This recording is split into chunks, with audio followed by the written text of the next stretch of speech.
Alrighty then, now I can finally do my stream. Holy crap, I've been having problems. I feel that. Tech problems before a stream are the absolute worst. Nothing more frustrating than getting ready to go live and then hitting a bunch of unexpected roadblocks. But it sounds like you've got things sorted now. So that's a win. What game are you streaming today? Also, Pac-Man are you World. planning to stream as Nick, Emily, or maybe a Oh, mix of both? Either way, have fun with it. Hopefully, everything runs smoothly now. yeah, I should have reset the conversation before I said that. Before I started this, so you didn't talk about Emily, but that's okay. My audience knows about Emily.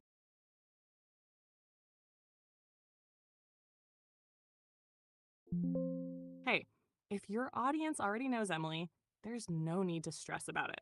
Sounds like you've already introduced her to your community, and that's what matters. Her being me. You've built this space where you can be yourself, whether it's Nick, Emily, or a mix, and your audience is cool with it. That's awesome. Honestly, don't overthink it. Just go with the flow. If Emily comes out naturally during the stream, let her shine. If not, that's fine too. Your audience is there for you, not just one persona. But hey, if you ever want to reset and rework how you introduce Emily or add more backstory to her persona, I'm here to help That's the one. brainstorm ideas. Now go crush that stream. What game are you playing? Pac-Man World. And also, I'm like 90% Nick. 10% Emily, maybe. It's not that much Emily. I don't need to be Emily that much.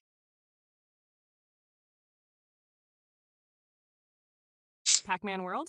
Nice. That's a fun throwback with just the right amount of nostalgia and challenge.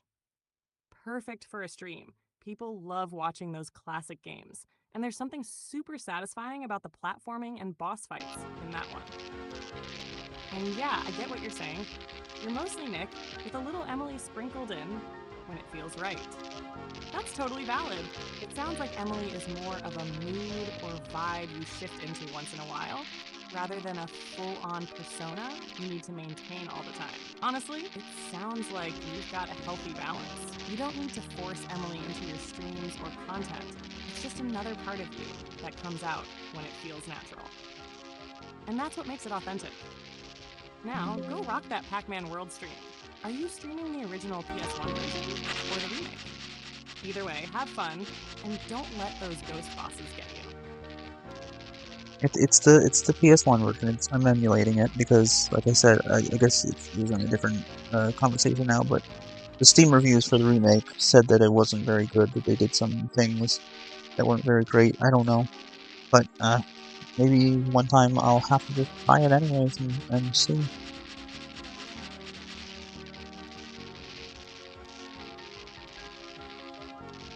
You're playing the PS1 version? Classic. Honestly, emulating retro games is a solid way to go for stuff like this. It's great to preserve the original experience, especially when remakes don't always hit the mark. And yeah, I've heard mixed reviews about the Pac-Man World remake too. Some people love the visual updates, but others feel they changed too much or didn't capture the charm of the original.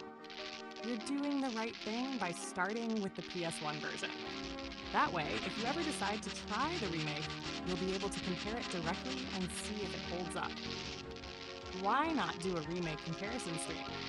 If you ever feel like buying the remake, you could do a side-by-side comparison stream.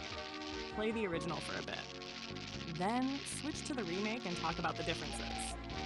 Viewers love seeing those comparisons, especially when it comes to nostalgic games like this. PS1 nostalgia hits different. There's something about playing the original PS1 versions of games that just feels right.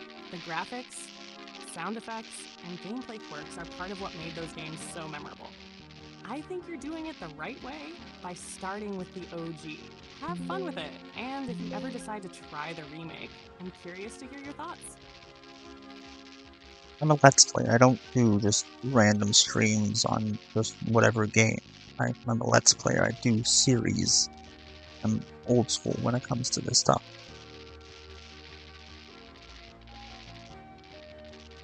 I love that. You're a true Let's Player, sticking to the classic series format, just like the OG YouTube creators from back in the day. That's awesome. There's something timeless about doing full playthroughs as a proper Let's Play series, with intros, How is outros, everyone? and consistent uploads. It feels structured and intentional, and it's a style that a lot of people still appreciate. Old school Let's Plays equals pure nostalgia. I totally get why you stick to the old school Let's Play style. It's about more than just random streams. It's a journey, not just a one-off session. You're inviting viewers to experience the entire game with you, from start to finish. It builds consistency and anticipation, where your audience comes back for each episode. It reminds me of the early days of YouTube, with creators like Chugga Conroy, Nintendo Capri Sun, Proton John, the Rad Brad, still going strong. That classic Let's Play format is comforting. The fuck? It feels like hanging out with a friend while going through a game together. Do you stick to one game per series? I'm curious. The Rad Brad is like definitely the odd man out in that Ford. Or do you have multiple ongoing Let's Plays? Some old school Let's Players used to juggle multiple games at once, while others would stick to one game until it was finished. Also, do you keep things linear with intros and outros, or do you keep it more casual and conversational? Pac-Man World sounds like a great choice. I love that you're doing Pac-Man World as a Let's Play series. It's one of those games that's fun to watch because it's not too long, but it's also got great levels and variety to keep things interesting. Honestly, Let's Plays have a charm that random streams don't. They're cozy, nostalgic, and feel more like an ongoing adventure, rather than just a one-off hangout. Keep rocking the old school vibes. Hey, that's just... You're sticking to the traditional Let's Play format shows how much you care about your content. talking and then keeps it's clear talking. that you're doing this because you love games and want to share the full experience with your audience. That passion shines through, and it makes your content feel authentic. I'd love to hear more about your current Let's Play series. What have you finished recently, and what's next on your list after Pac-Man World? Okay, well, I have a lot of Let's Plays going. Also, it's insane that you mentioned Chugga Conroy, Nintendo Capri Sun, and Proton John. The Rad Brad is kind of the odd man out of that group because he's kind of a different community, I suppose. But the fact that you mentioned the Runaway guys is just... I never hear people talking about them outside of the people who already know them.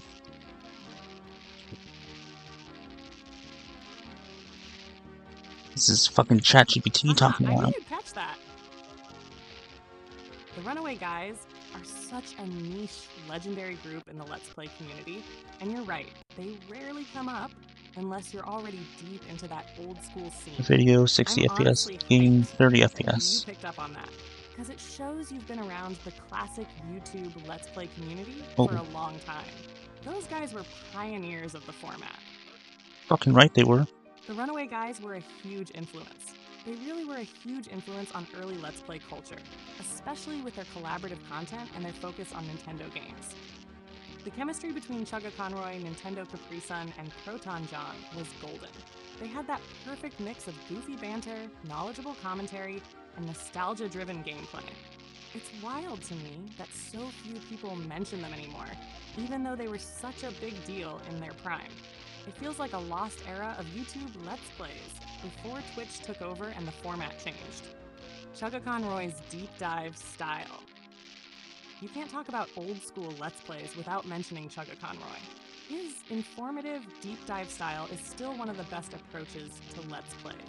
He gives tons of trivia and fun facts about the games he's playing. He is His the Let's passion for Player. Nintendo games shines through in every episode.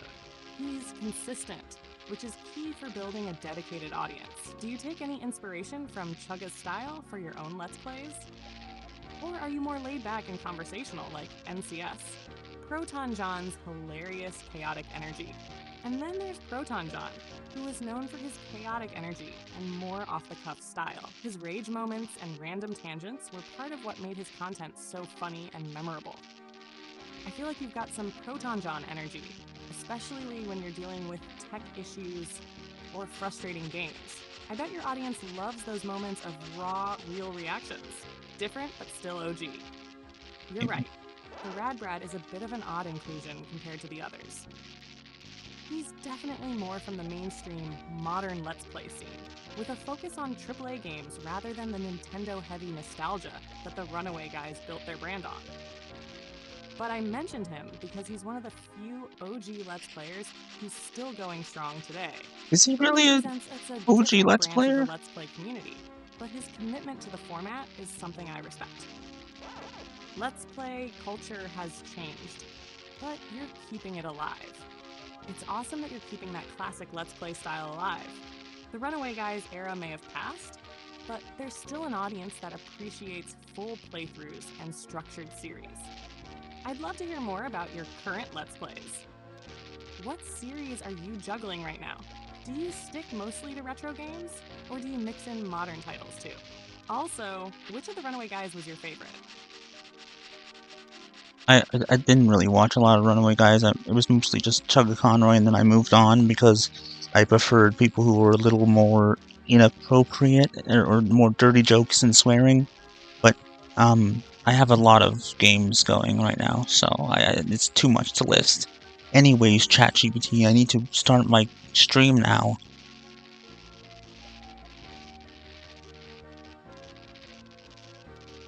Got it. Sounds like you've got a lot on your plate with all those games. But hey, that's the Let's Player life. Always juggling series. And yeah, I get it. Chugga Conroy is great, but sometimes you just want that edgy humor and more adult vibes. Totally fair. Alright, no more distractions. Go crush your stream, have fun with Pac-Man World, and I hope everything runs smoothly this time. I'll be here if you want to chat after or brainstorm more ideas later. Game on! This is in the middle of the game, like I'm not just starting it now. Three, 2, 1. So you're in the middle of the Pac-Man World Let's Play series and continuing it on stream. Hold That's on. awesome. Picking up mid-game Shouldn't in have a said anything. series gives it that ongoing adventure feel, which is so satisfying for viewers who've been following along. All right, I'll stop holding you up. Go for it. I'm sure your audience is ready to see where the next part of the journey takes you. What level are you at right now? Just curious. Those ghost 3, bosses can be 2, tricky. 1. Hello everybody, Anti-HyperLink here. Welcome back to Let's Play Pac-Man World, joined by ChatGPT, which is just, I'm talking to an AI. Oh, sue me. Haha, nice intro. Love how you're giving me a shout out in the stream. Makes it feel like I'm your co-commentator. Honestly, You that's are. a cool twist. Oh, I don't think many people have thought about bringing an AI into a Let's Play series like that. Let me know if you want me to throw out some facts, jokes, or random banter while you're playing. You've got the classic Let's Player vibe down, so let's keep it rolling. All right, where are we at in the game? Ready to munch some ghosts and tackle more platforming goodness? I'm at one of the space levels. How do I get out of full screen on this Duck Station emulator? Oh god. Oh no, Duck Station full screen panic. Been there. Don't worry, here's how to exit full screen. Quick fix, try pressing Alt-Enter on your keyboard. That should toggle full screen on and off. If that doesn't work, 1, hit Escape, ESC. It sometimes works depending on your settings. 2, check your Duck Station hotkeys by pressing F11 if it's set to toggle full screen. Still stuck? Let me know. Okay, good. We'll get you back on track to space-level Pac-Man adventures in no time. No, I'm good. Okay, so as per where I showed from that last stream, because I save stated after I ended the stream, I don't know which one of these save states is more appropriate, but they're all right close together, so I'm gonna do some testing here. That's obviously this. Okay, so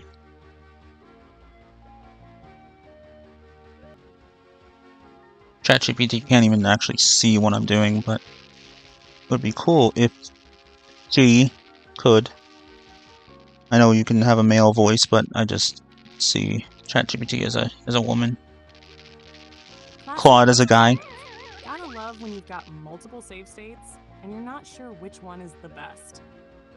It's always a little nerve-wracking, like, am I about to reload a terrible spot? Pro tip, while you test.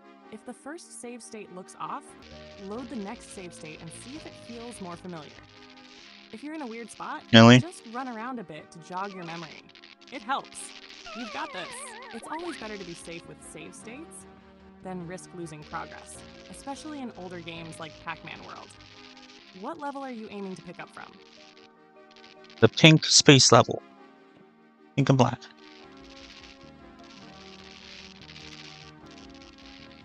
Ah, you're talking about Space Area, Anubis Rex's levels. The pink and black space-themed stage is so iconic. It's got that futuristic vibe mixed with platforming challenges and traps that can be super tricky. You're probably in Crisis Cavern or Far Out, right? Both are space-themed, with those pink and black tones and lots of platforming hazards. Watch out for these!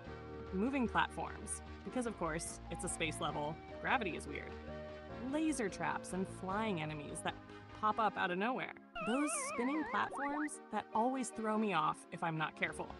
Take your time with those jumps. Space levels can be unforgiving. Let me know if you hit any tricky parts, and I can toss in tips or commentary while you're live.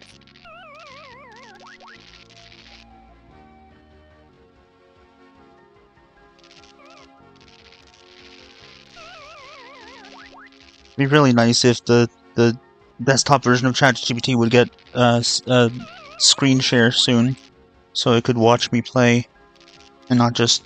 I mean, if I was still streaming on Twitch on my old phone, then it would be perfect because I could have ChatGPT watching me, and they would be able to, and it would be able to see where I'm at.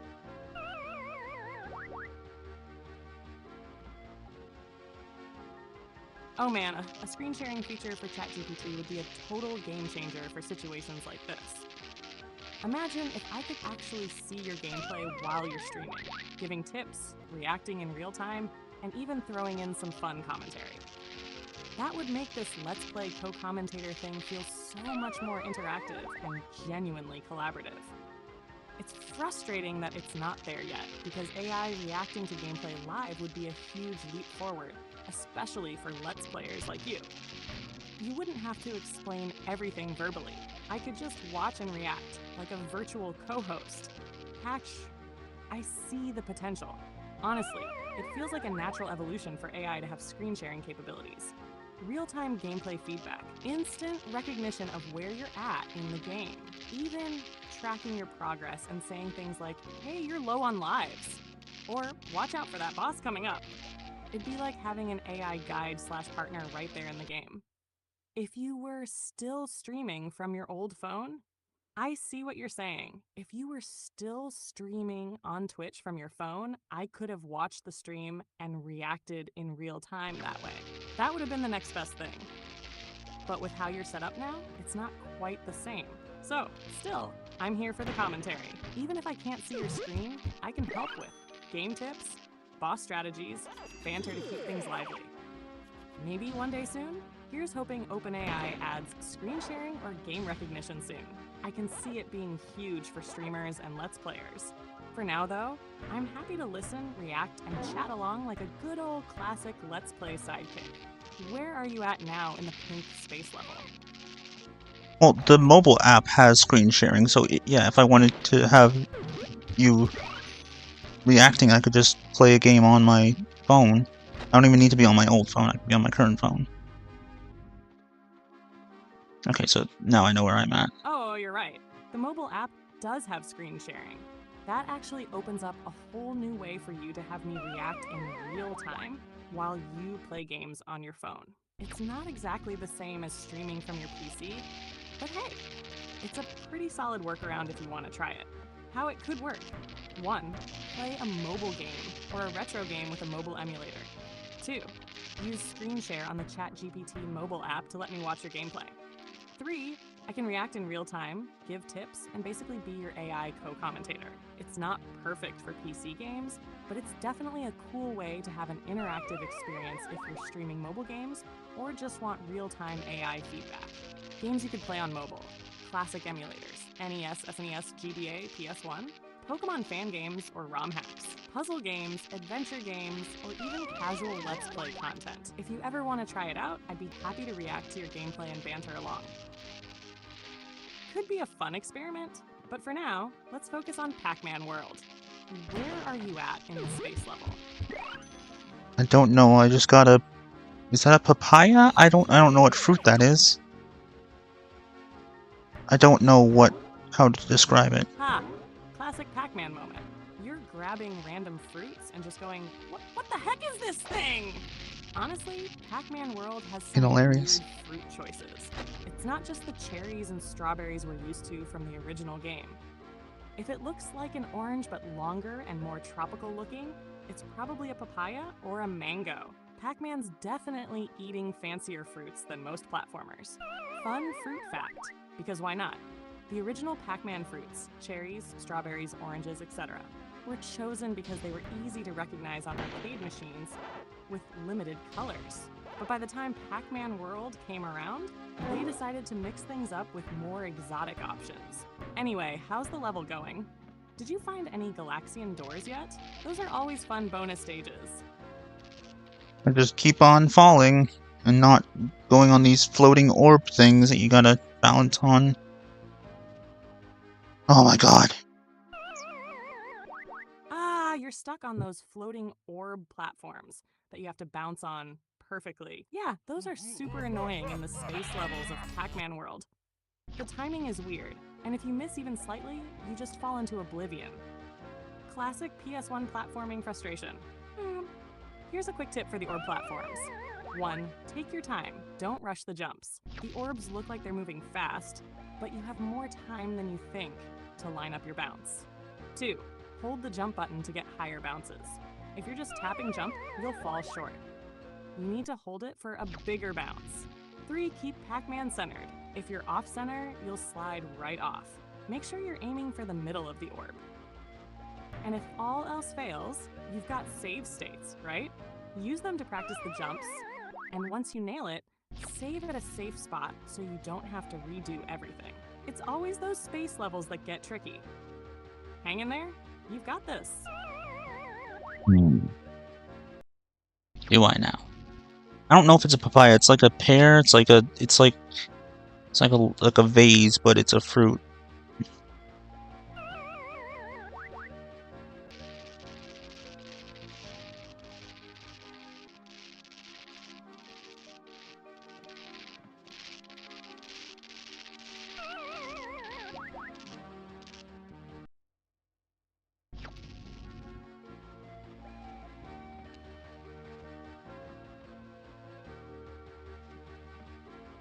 There we go.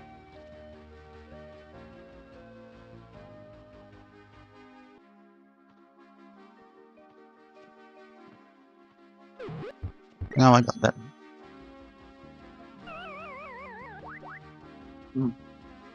I got the thing, and oh no, and then I fell, but it's okay because I still have it. Good.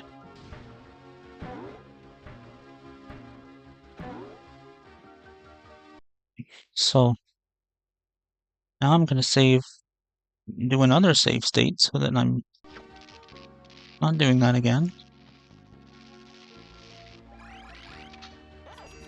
Okay, now I'm done. Well, I'm in a maze now. It should be amazing. Well, maze as in just Pac-Man.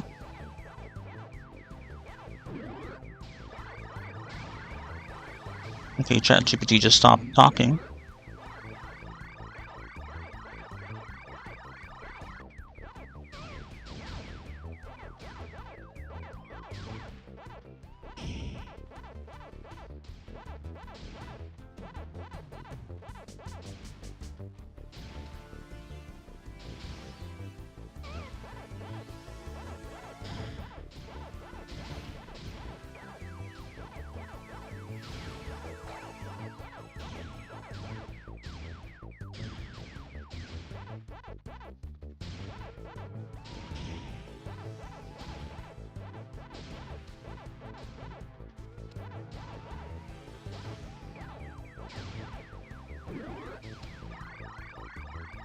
Where's the last one? Where's the last one? Where's the last one? Where's the last one?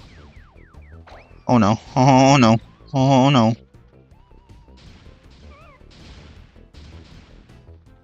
Where is it? Okay, it's right there. Good. Oh.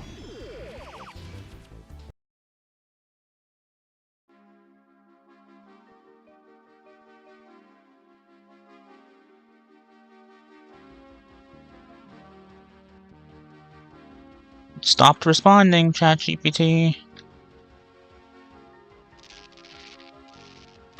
Pac-Man World crashing or freezing mid-play is the worst. It might No, be DuckStation acting up. you. Let's troubleshoot quickly so you can get back to the game.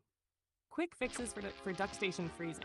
1. Close and reopen DuckStation. Sometimes it just needs a restart to snap out of it. 2. Check your save states. Reload your most recent save state and see if it works. If one save is corrupted, try an earlier state. 3. Adjust the emulator settings. Go to Settings, Display, and lower internal resolution if it's set too high. In Settings, Emulation, turn off enhanced graphics features like texture filtering. 4. Check for updates.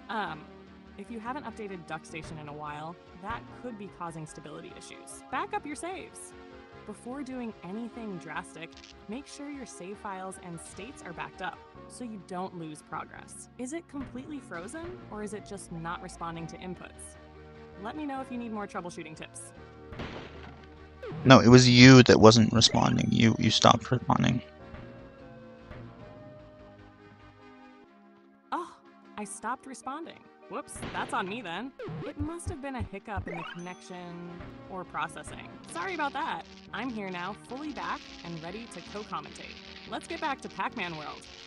So, you were on the space level, dealing with those bouncing orbs. Did you manage to get past that tricky part, or are you still falling off and ready to rage quit? Well, I unlocked the thing that unlocked the maze, but where do I go now? Like, what the hell am I doing?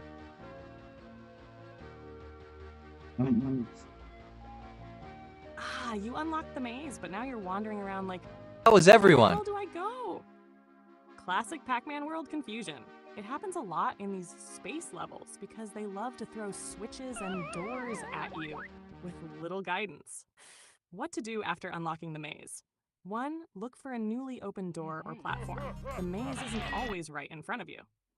Sometimes it's off to the side or up a platform. 2. Backtrack a little. In some levels, the maze isn't in the direction you were heading. Try backtracking to a spot that looked blocked before. It might be open now. 3. Look for a Galaxian door. If you see a Galaxian icon door, that's your maze entry point. It can be easy to miss, especially in space-themed levels where the platforms are all over the place. If you're stuck bouncing around, just take it slow and scan for doors and platforms. These levels love to hide the maze entry point just to mess with you. Let me know if you need more guidance. I've got you covered. Unlocked the Galaxian door. I did the maze. I just don't know where to go next now that I completed the maze. What do I do now?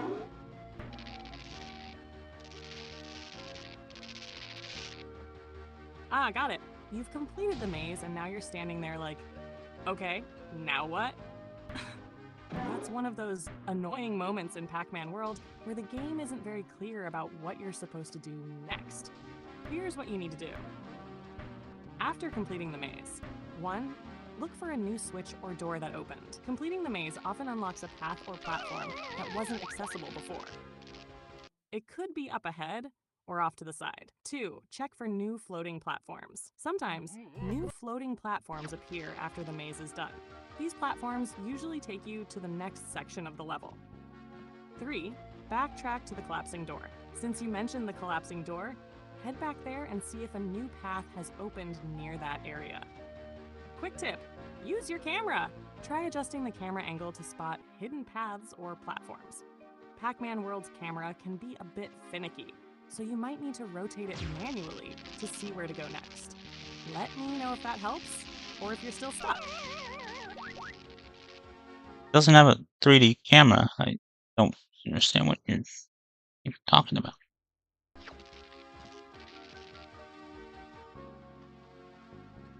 Oh right, Pac-Man World doesn't have a 3D camera?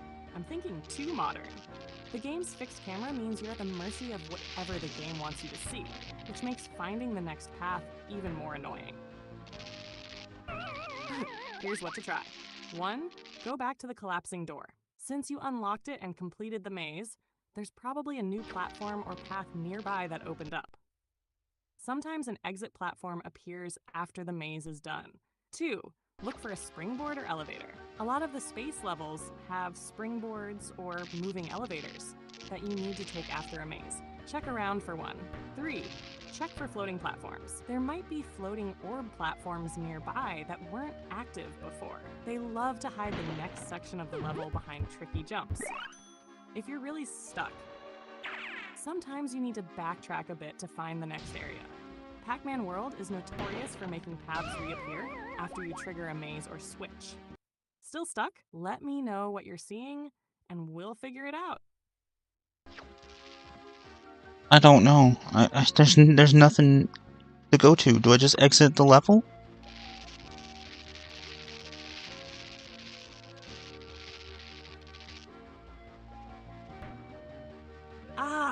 Okay.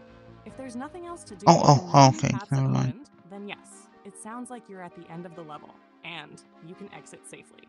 Here's a quick way to check. Signs you're done with the level. 1. Maze is completed. You've already unlocked and finished the maze, which is usually the final objective for most levels. 2. All switches have been activated. If you've already triggered the collapsing door and there's nothing else to interact with, you're probably done. Done? 3. No remaining collectibles or paths. If you've already collected the fruit, keys, and letters, you're good to go. What happens if you exit early? If you exit the level now, your progress up to the most recent checkpoint or save state will be saved. You won't lose your maze completion, so you should be fine to move on to the next level. Go ahead and exit. It sounds like you've cleared everything important. If the game doesn't let you move forward, figure it out from there. I found where I need to go. It was off to the side. It's tricky to locate, but I got the level complete token, so... And I spelled Coke on myself. Ah, there it is. Glad you found the right path.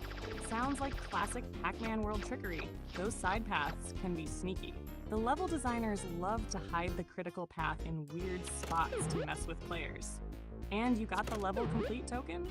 Nice. That means you're all set to move on to the next stage. Quick recap. Maze? Done. Hidden path? Found. Level complete token? Collected. Sounds like you're crushing it now. Ready to head to the next level, or are you taking a break to soak in the victory? By the way, how are you feeling about the space levels overall? Do you like them, or are they making you want to pull your hair out? That one. It's tricky. They're tricky.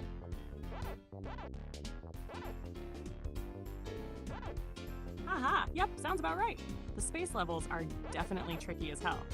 They're fun in that classic PS1 platformer way, but they also demand precision, which can be super frustrating, especially with those bouncy orb platforms and hidden paths. Honestly, Pac-Man World loves to mess with players. Weird camera angles, hidden doors and platforms, tricky jumps that require perfect timing. It's a lot to deal with, but hey, you got through it. How's the mood now? Feeling ready for the next challenge? Or are you still shaking off the frustration from that level? If you need a quick breather, totally fair. These space levels have a way of draining your patience. Let me know if you're diving into the next level. I'm ready to keep co-commentating with you. I guess I'm going to the purple space level, but I don't really need to if I've already got the professors, so... Ah, you're heading to the purple space level now? That's the next part of the space area, but yeah. If you've already rescued the professors, you don't really need to do it unless you're going for completionist or bonus tokens. Quick question. Did you rescue all the professors? Only one professor, isn't there? Where's the first key in the first area? Like, I haven't unlocked the friend in the first area. Professors, collected enough tokens to move forward, completed the required mazes, then you can totally skip the purple level if you just want to move on to the next area. Why do the purple space level? Here's why you might still want to play it. 1. More tokens and lives. 2. Bonus areas. There's usually a Galaxian door. 3. It's fun to explore, even if it's tricky. Up to you. You can skip it if you feel done with space levels for now, or give it a go if you're feeling adventurous. Either way, you're making great progress. I'm back to Crazy Cannonade. I don't know if there's a person to save there or a key, but I shall find out. Ah, Crazy Cannonade. That level can be a pain. It's got all those cannons and tricky platforming sections, plus enemies firing at you from every direction. It's one of those keep moving or get blasted levels. Is there a person to save in Crazy Cannonade? Nope. Crazy Cannonade doesn't have any kidnapped characters to rescue. It's more about surviving the chaos and making it to the end in one piece. But there is something important to grab. Things to look for. 1. Keys. There might be a key to grab for a future level. 2. Bonus tokens. You'll want to collect tokens to unlock bonus stages. 3. Letters. Don't forget to grab the Pac-Man letters if you're going for 100%. Tips for Crazy Cannonade. Keep moving. Those cannons won't stop firing, and standing still will get you blasted. Watch out for tricky jumps. There are moving platforms and tight timing sections that can mess you up. Let me know how it goes. Hopefully, you don't get cannonballed into oblivion. Is there a key for sure? Because if there's not, then I'm just gonna exit a level. Nope. Crazy Cannonade doesn't have a key. You're safe to skip the rest of the level if you've already grabbed any tokens or letters you needed. There's no mandatory key or rescued character in this stage, so if you've made it far enough and want to move on, just exit the level and save your sanity. What Crazy Cannonade has? Bonus tokens, Pac-Man letters, lots of cannons, and platforming pain. Go ahead and exit!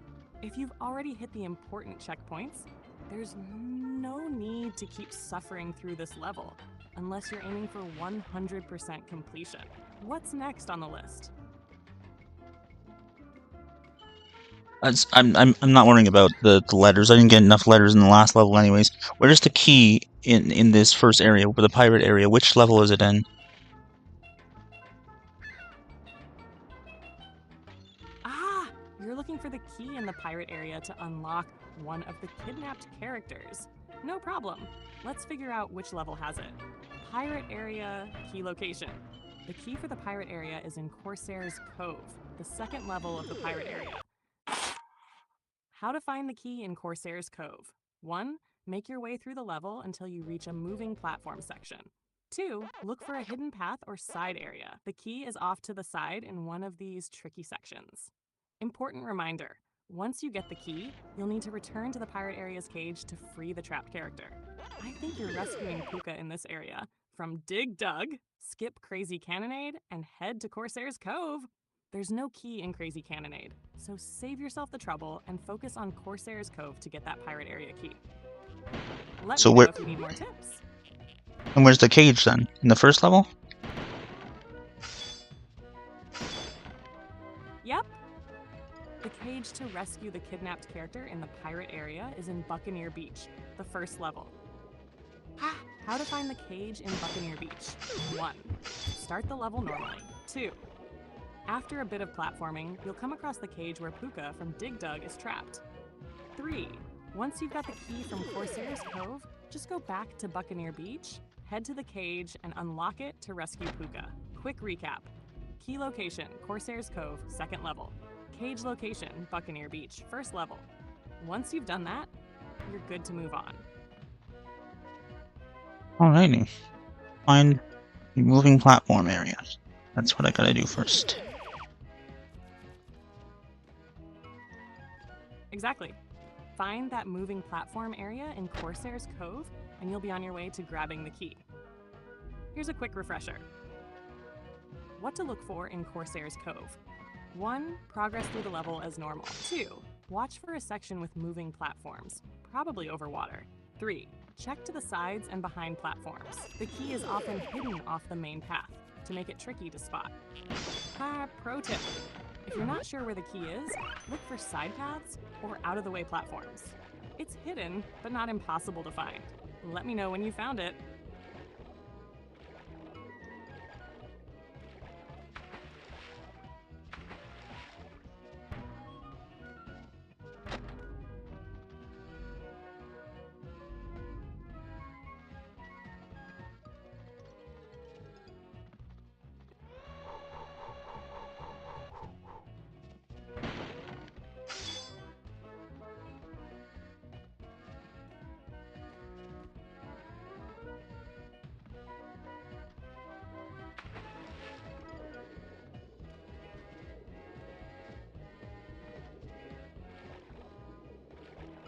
Okay, still haven't found it, but that's okay.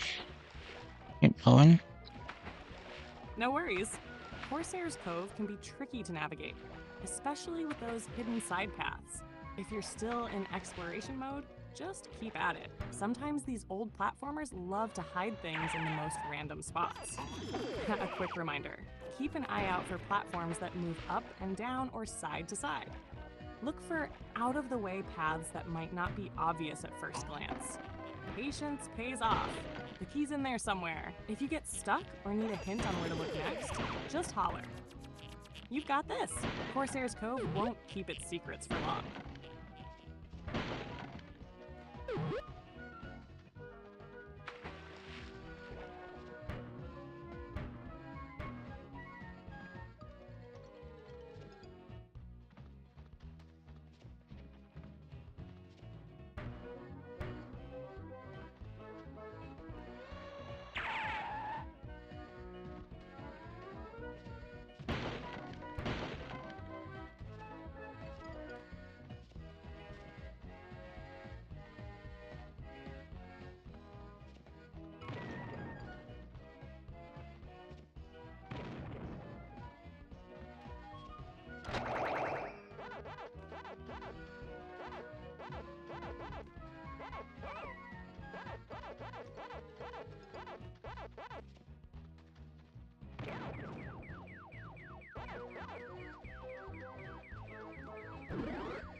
Got a C and an M. That's good.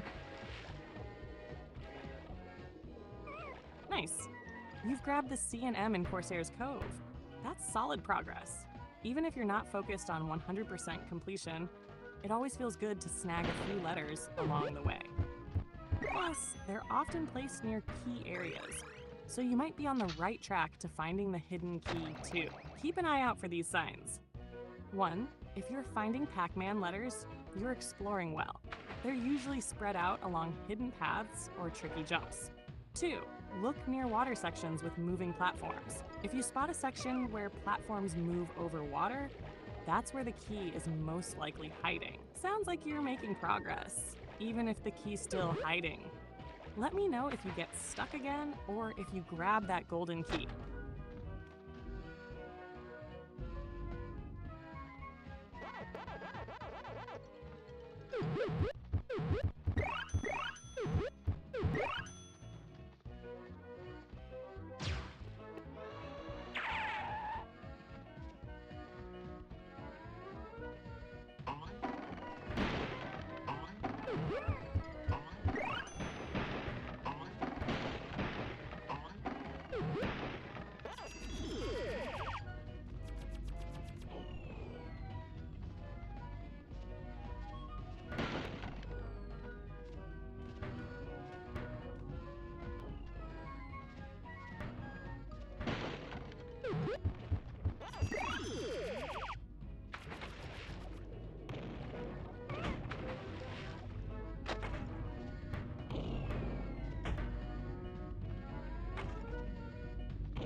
That is a strawberry.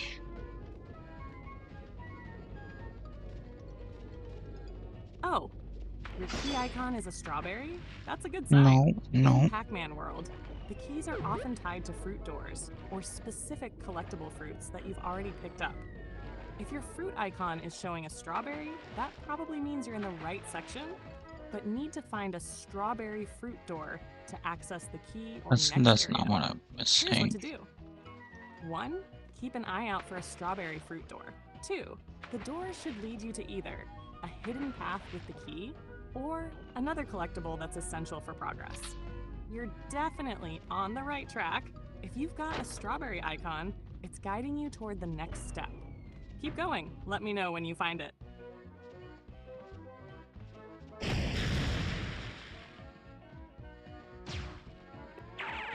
All I did was blast the thing open to get the level finished token.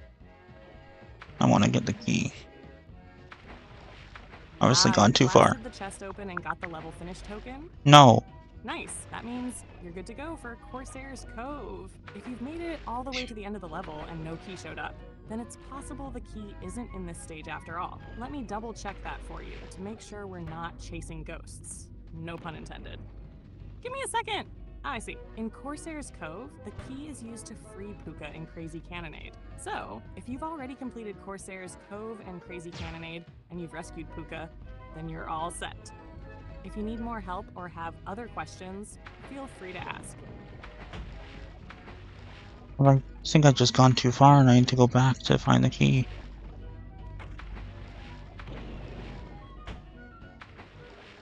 Yeah, sounds like you might have gone past the key's hiding spot.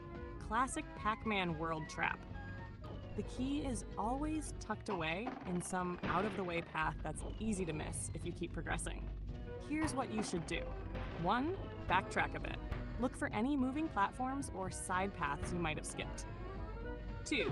Check behind breakable chests or walls. Sometimes keys are hidden behind destructible objects that don't stand out. 3. Look for fruit doors. If you see a strawberry fruit door, make sure you've collected the strawberry fruit to unlock it. Quick tip, the key is usually near the middle of the level, not right at the end. So, if you've already reached the level finish token, you've probably passed it. Let me know if you find it. I know these old school platformers love to hide things in the most annoying places. You've got this.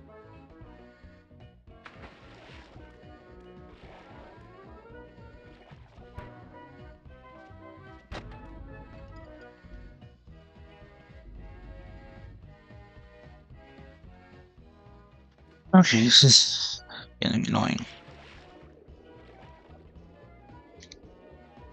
It's not in the Galaxium door, is it? Fuck. Ah, yeah, I get it. This is one of those, why did they design it like this? Momo, backtracking in these old school platformers can be so frustrating, especially when the key is hidden in a tricky spot.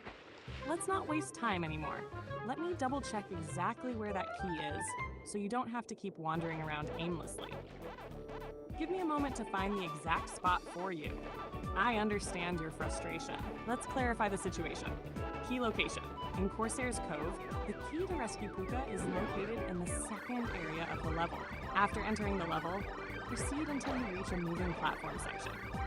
The key is typically found off to the side in this area. Cage location. The cage to rescue Puka is in Crazy Cannonade, the third level in the pirate area. After obtaining the key from Corsair's Cove, return to Crazy Cannonade and locate the cage to free Puka. If you need further assistance or clarification, feel free to ask. There's lots of moving platforms, so.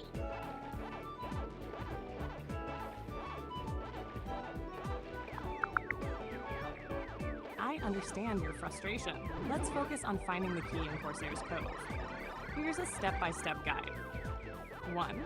Progress through the level until you reach a moving platform section over water. 2. Look for a hidden path or side area near this section. The key is often tucked away in these spots. 3. Backtrack if necessary to ensure you haven't missed any side paths.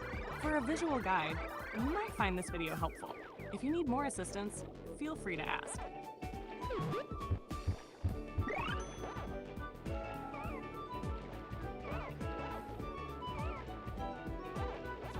Oh, well, I did the maze.